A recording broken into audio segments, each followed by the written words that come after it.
Muito bem, meus irmãos e minhas irmãs, louvado seja o nome de nosso Senhor Jesus Cristo, para sempre seja louvado. Estamos ao vivo agora para mais um programa Creio na Comunhão dos Santos. Este programa que na semana passada estreou com muita maestria, com muito poder e unção de Deus, que nós realmente conseguimos alcançar o coração do Senhor. Então é uma alegria estar com você mais essa tarde, mais esse momento, mais essa segunda-feira, para rezar, para nos aprofundarmos melhor da nossa fé. Então, quero aqui, antes de chamar o Thomas para que ele possa estar conosco, nós vamos rodar uma vinheta de abertura aqui rapidinho e daqui a pouquinho a gente volta.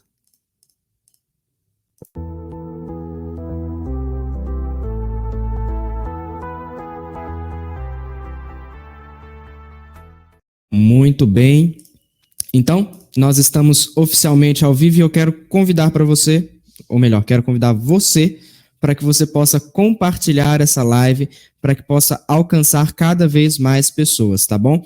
Então, faz o seguinte, compartilha aí no Facebook, você que me acompanha do YouTube também pode compartilhar o link do YouTube para que possa chegar a cada vez mais pessoas, tá bom? Lembrando que hoje nós vamos falar sobre o tema oração. Nós vamos falar sobre a oração.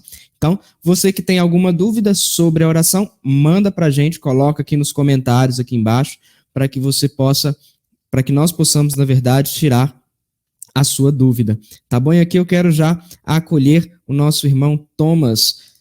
Seja bem-vindo, Thomas. Boa tarde. Também nós nos encontramos nessa comunhão aqui nessa tarde. E aí é muito bom nós estarmos já nesse segundo dia da nossa programação Creio na Comunhão dos Santos, e hoje sobre o tema da oração, porque a oração é algo sempre presente na vida do cristão, e mais do que rezar com as palavras, hoje nós somos convidados a rezar com a vida. E aí convido você a estar aqui conosco nesse dia de hoje, para que nós possamos partilhar juntos sobre essa beleza que é a oração, que faz parte também dessa ligação e dessa comunhão com Deus e com os irmãos. Muito bem, louvado seja Deus. Então, vamos iniciar rezando, clamando a presença do Espírito Santo sobre nós e vamos pedir também a intercessão da nossa querida mãe, a Virgem Maria. Em nome do Pai, do Filho e do Espírito Santo. Amém. Vinde, Espírito Santo, vinde por meio da poderosa intercessão do Imaculado Coração de Maria, vossa amadíssima esposa. Ave Maria, cheia de graça, o Senhor é convosco. Bendita sois vós entre as mulheres, e bendito o fruto do vosso ventre, Jesus.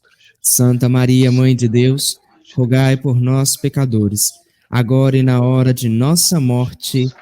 Amém. Em nome do Pai, do Filho e do Espírito Santo. Amém. Quero saudar aqui a Maria de Fátima Batista Miranda, que já nos acompanha aqui pelo Facebook. Deus abençoe, Maria. É uma alegria estar com você nessa tarde. Da cidade de Parnamirim, Pernambuco. Da onde? Parnamirim, Pernambuco. Olha, ela é daí, pertinho de você. Está um pouquinho longe, mas está perto. Muito bem, louvado seja Deus. Então, eu passo a bola para você, irmão. Daqui a pouquinho eu volto. Fique à vontade. Então, para quem já se encontra conosco aqui no programa Creio na Comunhão dos Santos, o nosso tema de hoje é a oração. E falar de oração é falar diálogo. A oração, primeiramente, é um diálogo nosso com Deus e depois também é um diálogo de Deus conosco. A oração é uma via de mão dupla. Quando nós rezamos, nós elevamos a Deus a nossa gratidão, as nossas preces, as nossas súplicas. E quando nós também rezamos, nós temos a oportunidade de ouvir a Deus que também fala conosco. A oração é o meio mais honesto de nós entrarmos em comunhão com Deus. E eu li um texto ontem que falava o seguinte: a oração, ela nunca deve ser um diálogo apressado, porque na oração nós temos que ter tempo tanto para falar com Deus, como também para escutar o que Deus quer falar para conosco. E aí, na oração, nós precisamos entender que a oração ela tem a ver com silêncio. E o silêncio, ele sempre é um caminho de aceitação e de esperança, pois a oração também é um caminho de compaixão, até o ponto em que nós vamos a cada revolução da oração, porque a oração é um processo de revolução interior e também de revolução no coração de Deus.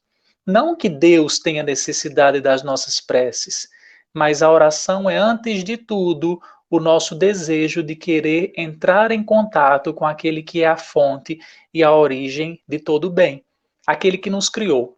Como um filho que dialoga com o pai para escutar dele a sabedoria, a oração é o caminho no qual nós podemos encontrar para sentarmos diante de Deus e ouvir do seu silêncio a sua mais bela comunhão conosco, que é a resposta. Depois nós precisamos entender que a oração ela é também um ponto de diálogo universal. Nós falávamos segunda-feira passada da comunhão dos santos, que nós estamos ligados tanto aos santos como aos falecidos e como aos vivos, a igreja peregrina, a igreja padecente e a igreja triunfante. Nessa comunhão dos santos, quando nós rezamos, ali é o momento mais propício para nós nos entendermos dentro dessa comunhão. Porque quando eu falo desta comunhão, eu preciso dialogar. Diálogo e comunhão estão muito juntos. É muito honesto falar dos dois. Porque quando eu rezo, eu sustento os vivos no seu caminho espiritual. Quando eu rezo, eu sufrago, ou seja, eu ajudo na salvação das almas que estão no purgatório. Quando eu rezo, eu também entro em comunhão com os santos que já triunfam na glória e peço deles o auxílio, porque as suas preces elevadas ao coração de Deus são preces também de salvação e de redenção para nós que peregrinamos e para os falecidos que esperam essa comunhão definitiva com Deus. Portanto, na oração, nós entramos na comunhão universal. Nós chegamos a esse ponto dessa comunhão universal quando nós somos capazes também de distinguir as sensações e superar aquilo que é mera superficialidade na nossa oração. As experiências mais profundas, elas são brotadas do coração daquele que é capaz de, na oração, colocar de modo honesto aquilo que está passando e aquilo que vive. Porque na oração, nós elevamos a Deus a nossa súplica e pedimos que Deus nos ajude a compreendermos os processos vitais da nossa existência. Ou seja, os passos que nós damos na existência são sempre passos para nós nos entendermos melhor. E nós nos entendemos melhor quando nós somos capazes de expressar essa realidade para Deus. Por que eu devo expressar a minha realidade para Deus? Porque na oração eu entro em diálogo sincero e honesto com aquele que é o nosso tudo, com aquele que é o máximo da nossa existência. Logo, aquilo que eu não entendo, aquilo que eu ainda não compreendo, aquilo que eu ainda não tive coragem de trazer para dentro de mim, logo, nessa minha incapacidade, eu preciso transformar por meio da oração um diálogo com Deus. Nós não rezamos a Deus apenas nos momentos de virtude. Nós não rezamos a Deus apenas nos momentos de dores. Nós precisamos rezar a Deus constantemente, como diz o apóstolo São Paulo, a oração ela deve ser sem cessar. E aí você pode me perguntar, mas como rezar sem cessar se eu não tenho o dia inteiro para isso? Os grandes místicos e padres da igreja, eles entenderam que a oração, ela não se faz meramente de pronúncias ou de pausas. A verdadeira oração, ela se dá na totalidade da nossa existência ao longo do dia. O meu coração que pulsa, ele é um ato de louvor e de oração para Deus. A minha existência nas coisas que eu faço, elas também são oração para Deus. E eu preciso entender que esse processo oracional, ele passa por toda a nossa história. Nós não podemos rezar a Deus apenas com ficção. Eu não posso inventar palavras para Deus. Eu preciso, por meio da oração, entender que as minhas palavras, elas entram em comunhão com Deus na medida em que eu sou sincero e honesto para Deus. Então, como é que eu rezo sem cessar? Eu rezo sem cessar quando eu transformo todos os meus atos em oração. Eu rezo sem cessar quando eu transformo a minha existência num ato de louvor a Deus. Então, logo, todas as minhas ações ao longo do dia, o amanhecer com oração de agradecimento, o antes de comer também com oração de bênção sobre aquilo que eu me alimento e sobre aquilo que Deus providenciou para mim, o meu trabalho como uma fonte também de ação de graças para Deus, as dificuldades que aparecerão ao longo do dia, também como oportunidade de se colocar diante de Deus à noite, a oração para agradecer e também para implorar o perdão e a misericórdia de Deus para aqueles atos que não foram tão bons ao longo do dia. E assim, rezar não é fácil. Rezar nunca é fácil, porque a oração exige de nós uma relação. E nem todos estão prontos para uma relação honesta e sincera com Deus. Nem todos estão prontos para permitir que Deus adentre a sua necessidade, que Deus adentre aquilo que nele ainda é obscuro.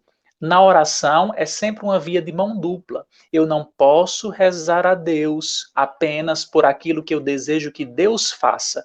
Eu preciso deixar que Deus realize o que Ele deseja para que a minha oração seja frutuosa. E aqui nós pegamos um trecho lá no Pai Nosso. Seja feita a vossa vontade. Nós sabemos que as vontades de Deus, quando realizadas pela oração incessante nossa, será sempre um ato de perfeita comunhão, porque não somos nós que ditamos as regras para Deus. Nós ouvimos de Deus, passo a passo, o seu processo de transformação. E Deus ele vai ditando quando eu sou capaz de abrir os ouvidos do coração. Porque muitas vezes nós vamos ouvir coisas, mas nem sempre aquilo que nós ouvimos vai ser escutado pelo nosso coração. E na oração é o meio propício e único no qual eu vou resistir às minhas dores diante de Deus, eu colocarei diante de Deus aquilo que é minha fraqueza para que Ele transforme em força, e eu vou revelando a Deus também os meus desejos, para que eu entenda se esses meus desejos são desejos de comunhão ou são desejos de dispersão. Porque muitas das nossas preces, quando realizadas, eu lembro muito de uma frase de um padre que disse o seguinte: às vezes nós rezamos pouco, rezamos mal e ainda pedimos o mal para outro, porque na oração nós nos colocamos muitas vezes de modo singular.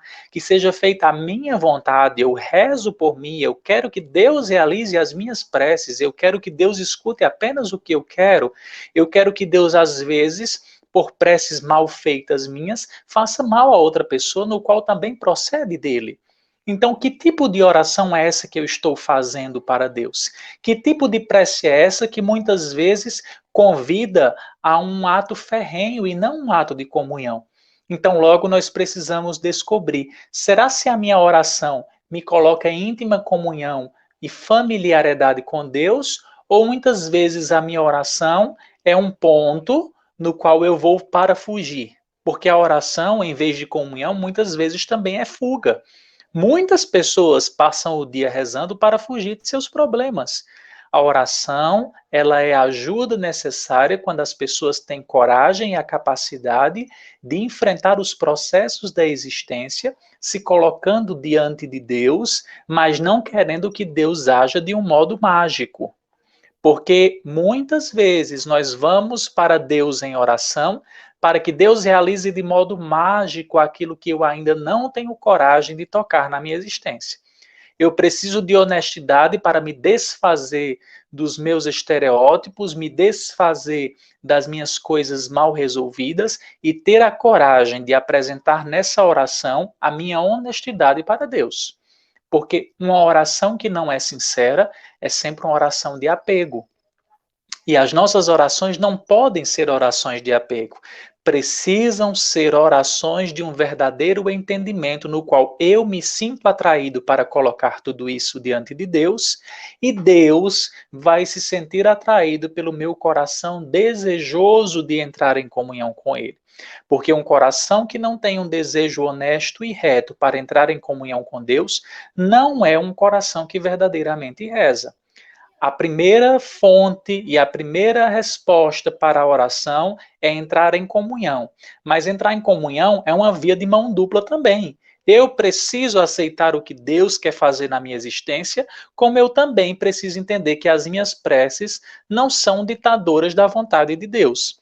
As minhas preces precisam entrar em comunhão com o coração de Deus, que não vai agir de modo mágico, mas vai agir de modo progressivo, porque a conversão ela é diária. E aqui oração, perseverança e conversão estão muito ligadas, porque não tem como separar uma da outra. Uma oração que não persevera é uma oração que ainda não entendeu o processo de diálogo. Não se dialoga com alguém que se ama apenas quando precisa. Se dialoga com alguém que se ama diante de todas as tribulações, alegrias, glórias e dores. Então, a oração é esse processo no qual eu abro dos tesouros de Deus e permito que Deus me entregue os tesouros que são mais necessários ao meu coração, e não os que eu acho e os que eu penso ser. Então, a palavra oração está muito unida à questão da vontade de Deus. Quando nós quisermos perguntar o que realmente é a vontade de Deus, silenciemos em oração e esperemos dele a resposta. E algo muito interessante que me chama a atenção no Henry Nouwen, um padre que escreveu sobre a oração, ele diz o seguinte, que orar se tornará então uma atitude sem esforço, inspirada e vivida, ou pacífica e quieta, e você reconhecerá tanto a festa como a simplicidade, como momentos de oração, e começará a suspeitar de que rezar é viver, ou seja, na simplicidade ou na festa, eu preciso entender que a minha verdadeira oração precisa ser a oração da vida. E aí, quando nós entendermos isso, nós vamos realizar em nós aquilo que ele cita como suspeita. Rezar é viver. Então, eu convido você nesse dia para que entenda a oração como vida, como sopro de vida. Nós não temos como rezar de modo diferente se não for oferecendo a vida. E aí há vários modos de oração. Os grandes místicos dizem que é possível rezar a oração mental, aquela que nós vamos entregando a nossa mente a Deus. Depois a oração vocal, no qual nós expressamos com nossa boca, com nossos lábios, preces e louvores a Deus. Depois também a oração do coração, a oração da vida, e é possível, diante de todas as intempéries e também dentro de todos os movimentos da existência, rezar. Porque rezar não tem fórmula. Rezar tem apenas desejo daquele que reza e abertura do coração daquele que é rezado, ou seja, Deus. Aquele que é pacífico, mas também aquele que age com desejo por nós. Porque é isso que está presente no coração de Deus. Deus primeiro se antecipa em desejo e nós respondemos depois em anseio, em almejo por esta graça e por essa misericórdia. Acho que esse é um pouco do resumo sobre o que é oração. Claro que não se explica, porque oração não tem, como eu disse, uma única fórmula. Oração tem desejo e intenção. Muito bem, irmão.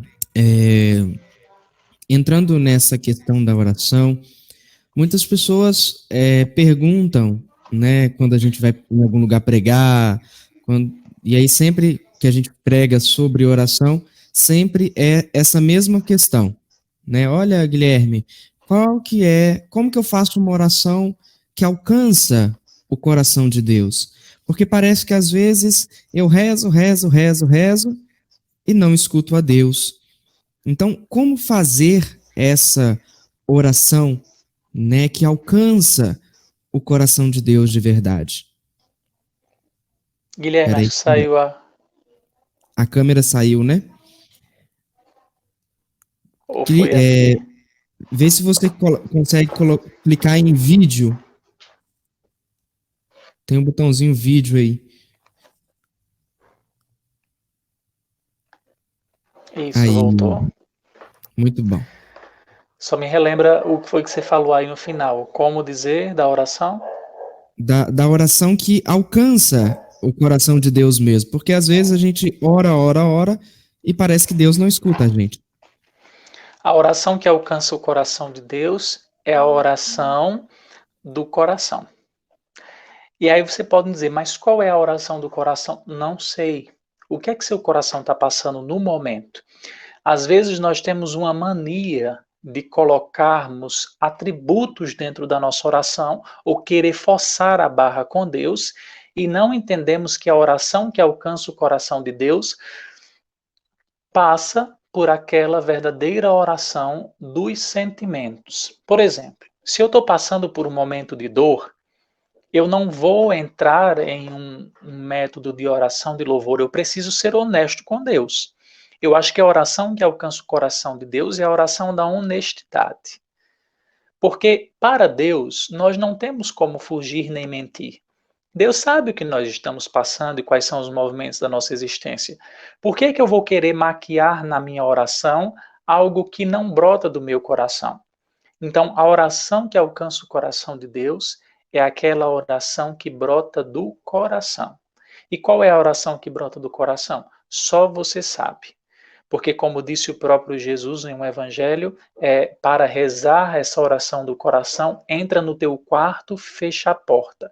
Quarto é muito mais do que quatro paredes. O quarto é o coração, é o lugar do encontro. Quatro paredes é muito fácil de se entrar e de fechar a porta. E aí muitos traduzem no sentido muito literal, quando diz entra no quarto e fecha a porta. O convite de Jesus é: entra na tua realidade, entra nas tuas inclinações, entra nos teus desejos e dialoga com o Pai, que nesse momento não vai estar oculto. Ele está oculto, mas no momento que você faz uma oração que brota do coração, uma oração honesta, teu Pai sairá do oculto e se revelará para você.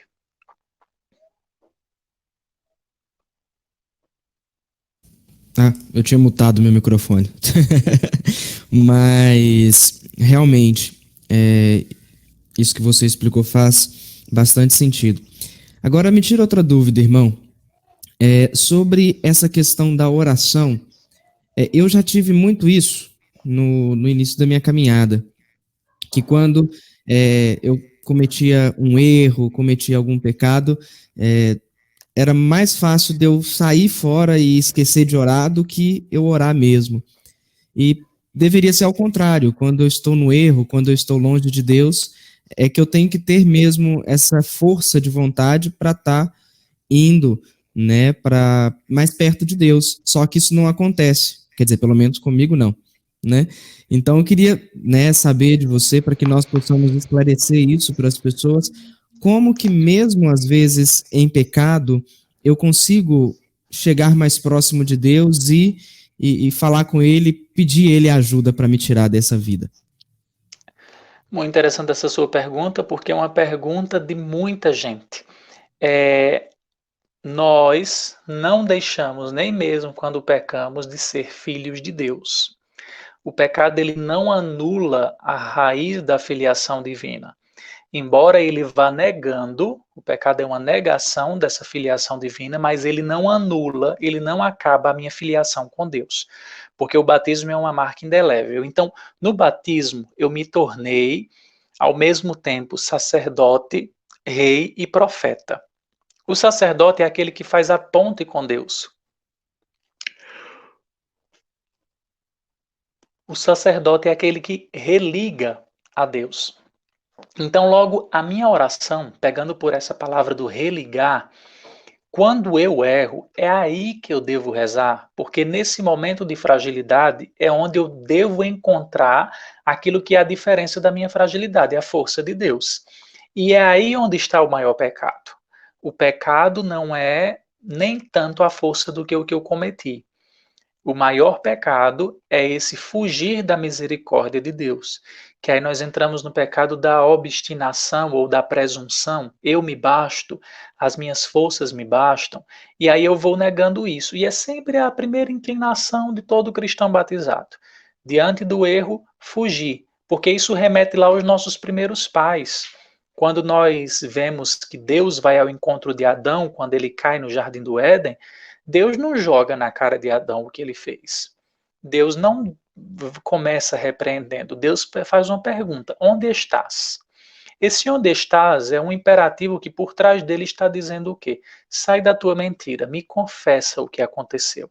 E aí qual é a primeira tentativa do ser humano? Adão jogou a culpa para Eva, para a serpente. Quando nós erramos e deixamos a oração de lado, nós estamos transferindo a nossa culpa para o ato feito.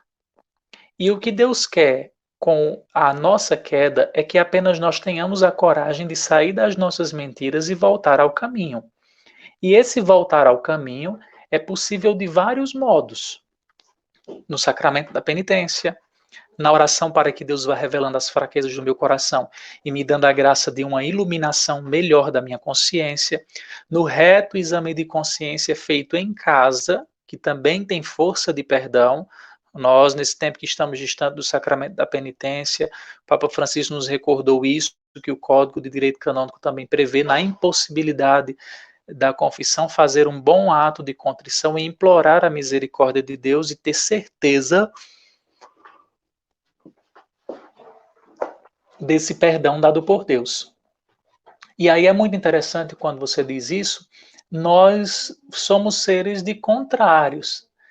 No momento que deveríamos rezar, nós fugimos. E aí o Henry Nouwen ele usa um trecho muito interessante que ele diz, é como se nós fechássemos os nossos punhos, punhos cerrados.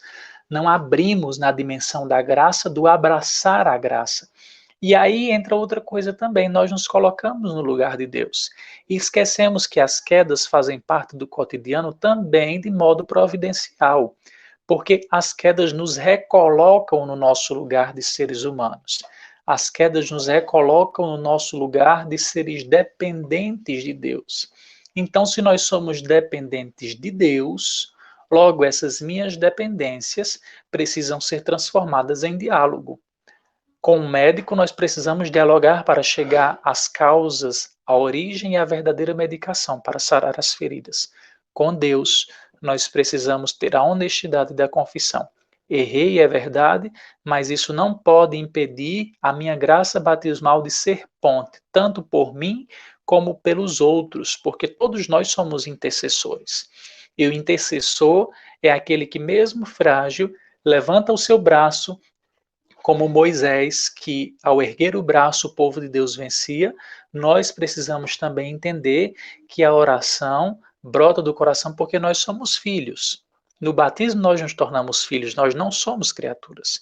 E um verdadeiro pai, ele não fecha o seu olhar e os seus ouvidos diante disso, porque ele entende que o ser humano, quando erra, mas que dialoga, é um ser capaz de transformação.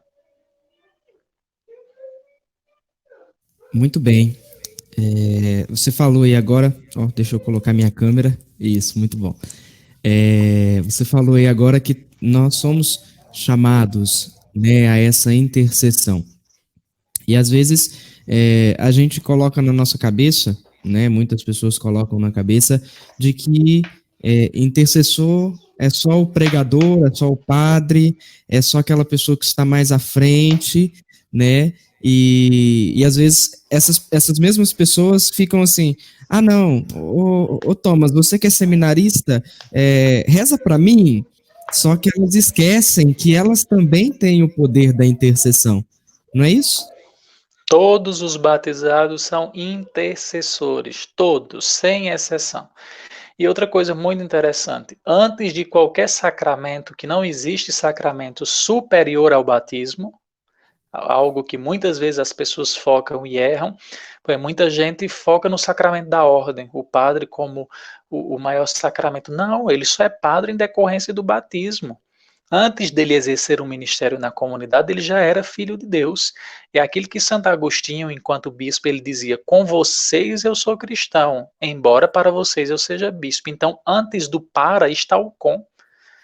O padre também é filho de Deus. E na qualidade de filhos, todos podem interceder. Todos. Às vezes algumas pessoas chegam para mim, reza por isso, eu disse: você também é batizado, impõe as mãos, abençoe. Né? Isso está lá no Catecismo da Igreja, não me lembro o número agora. Todo batizado é dispensador das bênçãos de Deus. Por isso que na Igreja há também uma tradição de que algumas bênçãos os leigos batizados podem exercer. E tem a mesma força de uma bênção dada por um ministro ordenado. E lá tem as bênçãos, bênção de famílias, bênção de crianças, bênção da mesa, bênção de vegetações, de plantações, bênçãos por ação de graças e uma série de bênçãos. A bênção da casa e tantas outras está lá no formulário de bênçãos por ministros leigos, que esses, ao recitarem aquela fórmula, não são eles que estão abençoando, mas eles se colocam como ponte por a pronúncia daquelas palavras, Deus desce e abençoa por intercessão daquele que é seu filho batizado e eleito. Muito bem. Hoje eu estava vendo aqui, a câmera é essa aqui. Hoje eu estava vendo umas lembranças, né, do meu Facebook e era você não estava aqui ainda, mas foi um encontro da juventude que teve, eu até compartilhei novamente, e uma das fotos era que eu estava, né, neste momento de intercessão, estava impondo as mãos sobre uma jovem que ele estava, e então tiraram a foto exatamente na hora. A foto ficou até bonita. Mas quando eu divulguei essa foto, né, uma das pessoas aqui da minha casa me perguntaram assim: você tem autorização para impor as mãos? E naquele momento eu fiquei meio assim, ops, né? A resposta que eu dei foi: ah, não, eu fiz formação de intercessão e de cura e libertação. Sem saber que eu, como batizado... Antes disso, você é batizado. Exatamente, eu como batizado, eu poderia, como posso, né, impor as mãos sobre os enfermos, impor as mãos sobre aquelas pessoas que mais necessitam de oração, porque foi isso que Jesus pediu para cada um de nós, né? Sim. E essa imposição das mãos é presente na Sagrada Escritura. Sim. Mas naquele momento, meu filho, como se diz o outro, né, eu estava assim, nossa, foi um dos primeiros questionamentos que eu recebi, né? Então ali, nossa, acabou comigo. Mas aí entra a distinção da imposição das mãos. Nós pedimos a bênção. Quando o ministro ordenado ele impõe as mãos, ele transforma em sacramento. Por exemplo, o bispo, ao impor as mãos sobre um diácono, se ele reza a prece de oração de consagração, ele transforma um em padre. Então, há essa diferença da imposição das mãos, né? Eu entender o meu lugar no grau que eu estou. E aí eu faço um grande bem à igreja quando eu entendo o meu lugar. Não, como se diz outro, não pode querer, eu como leigo, querer assumir o lugar do padre, do bispo, né? Verdade. Isso aí, com certeza. Falando sobre essa questão de intercessão, eu não sei se você sabe algo sobre isso, mas para a gente falar um pouco sobre a questão da intercessão profética. Você já ouviu falar sobre esse termo? Não muito. Não iria me arriscar. Sim. O que acontece? Sobre essa intercessão profética, nós escutamos muito falar, principalmente dentro do movimento, né, da renovação carismática, que é um momento de intercessão que nós fazemos mais essa oração profética, acreditando que o Senhor pode realizar aquele milagre naquele momento, entende? E aí nós precisamos... Oi? É possível. Sim, então, para quem nos acompanha nesse momento também, deixar claro que nós podemos orar por milagres, né? Então, Não é somente orar por uma necessidade específica, nós podemos orar por milagres. E quando nós falamos sobre essa questão de intercessão profética, nós falamos também daquilo que Jesus mesmo disse aos discípulos e hoje fala para nós, atualizando a palavra de Deus, que nós faríamos milagres maiores do que o dele. Então, nós precisamos acreditar nisso. Nós precisamos cada vez mais interceder pelos nossos irmãos e pelas nossas irmãs. Você tem mais alguma ponderação em relação à oração, algo a mais acrescentar? Não. Tem alguma pergunta? Aqui não chegou nenhuma para mim, nem no WhatsApp, nem aqui no Facebook hoje. Uhum. Não, isso as ponderações da questão da oração mesmo, principalmente de uma volta e de uma memória à questão do batismo, né? Quando nós voltamos a entender o nosso batismo na qualidade também sacerdotal de intercessores, de pontes também entre Deus e os homens, claro, entendendo o nosso lugar, nós fazemos um grande bem à igreja. Porque o que sustenta o mundo, nós sabemos sim da validade dos ministros ordenados, no qual nós buscamos, mas 70% do nosso povo é desassistido pelos ministros ordenados. Né? Nós estamos vivendo agora, nesse tempo de pandemia, 70% do Brasil, ele se sustenta da celebração da palavra. E ao se sustentar disto, nós precisamos entender também na nossa qualidade de seres que desejam essa comunhão com Deus e que se entendem também dentro dessa qualidade de seres de esperança. Acho que passa um pouco por isso das ponderações de orações. Muito bem. Chegou só uma dúvida aqui para mim. Sobre, né, não sei se entra muito nisso, mas fala sobre oração, que é a questão de o que a Bíblia diz, o que as Sagradas Escrituras nos ensina sobre a questão da oração pelos mortos.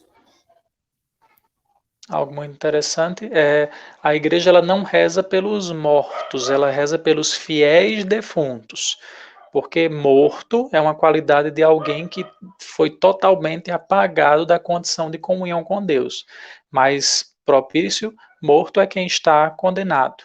E a igreja ela nunca afirmou a condenação de ninguém, apenas a santificação. Por isso que 2 de novembro, quando a igreja celebra, ela faz a celebração da comemoração dos fiéis defuntos, ou seja, não estão mortos espiritualmente falando, apenas o seu corpo, porque eles não estão separados dessa comunhão dos santos. Logo, nós, os vivos, auxiliamos eles para que eles também alcancem a glória de Deus com nossas preces. É justo, válido, nós podemos depois constar lá no livro de Jó, quando Jó manda fazer uma coleta e oferece preces e orações pelos mortos da batalha, para que entendam todos que a oração é um sufrágio para os falecidos. E Jó lá diz que gostaria que isso estivesse escrito no chumbo, e que ele entende também que gostaria que essas preces colocassem no coração de todos aquilo que era a crença dele. Eu creio que o meu Redentor vive. Então, por isso que a oração, ela é um auxílio válido e nós devemos rezar todos os dias por aqueles que já se encontram na dimensão da igreja padecente, ou seja, os falecidos. Nós, os vivos, rezamos por eles na esperança de que eles alcancem a igreja triunfante, que é o céu. Muito bem. Lembrando, pessoal, que vocês que nos acompanham nesse momento, né, podem mandar as suas dúvidas, viu? A gente falou de dúvidas aqui, mas podem mandar aí também as suas dúvidas. Faça que como a Rejane Márcia dos Santos, ela comentou aqui no Facebook agora uma dúvida que ela tem.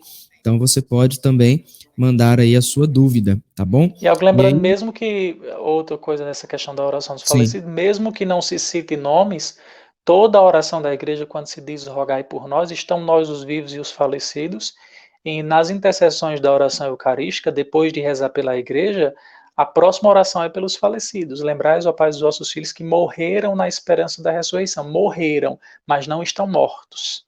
Porque tem o conectivo da questão da esperança.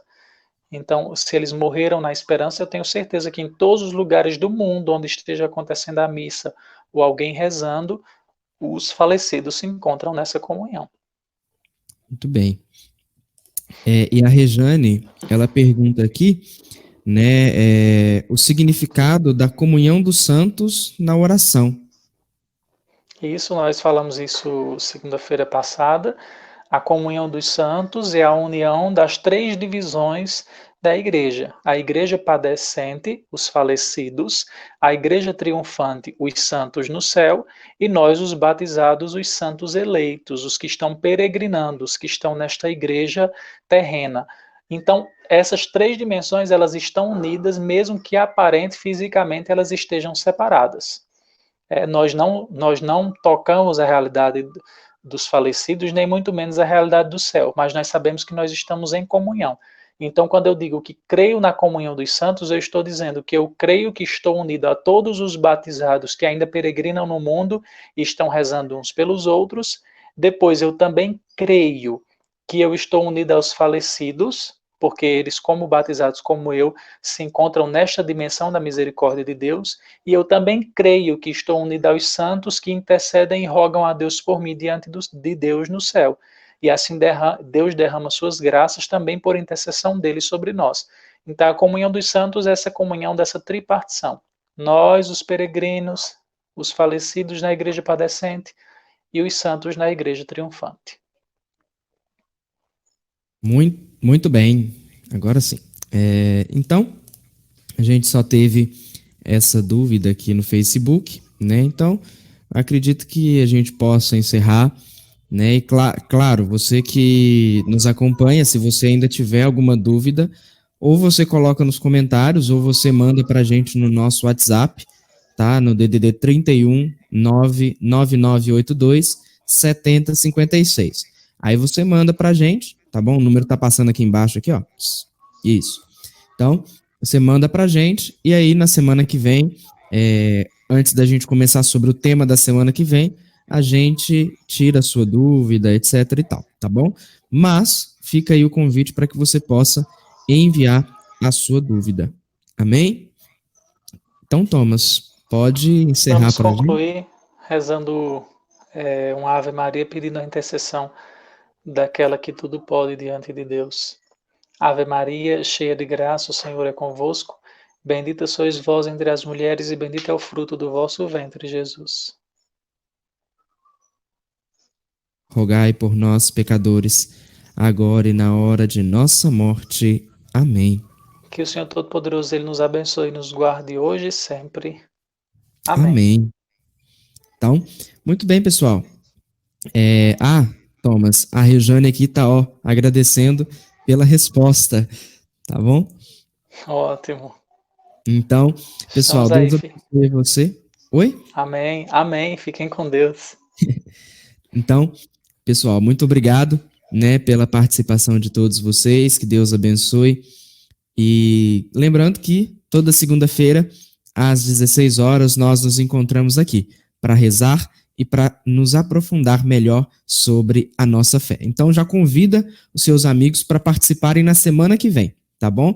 Lembrando, querendo também agradecer aí aos nossos irmãos da ConectaNet, da CNT Fiber, que nos patrocinam aí com a internet. Então, se você, meu irmão, minha irmã, que me acompanha nesse momento, gostaria de ter uma internet boa e de qualidade, pode procurar aí a CNT Fiber, tá bom? cntfiber.com, e você vai encontrar aí os melhores planos de internet, tá bom? Que Deus abençoe você, que Deus abençoe a sua família. E eu desejo a você paz, fogo e avivamento. Até segunda-feira, se Deus quiser.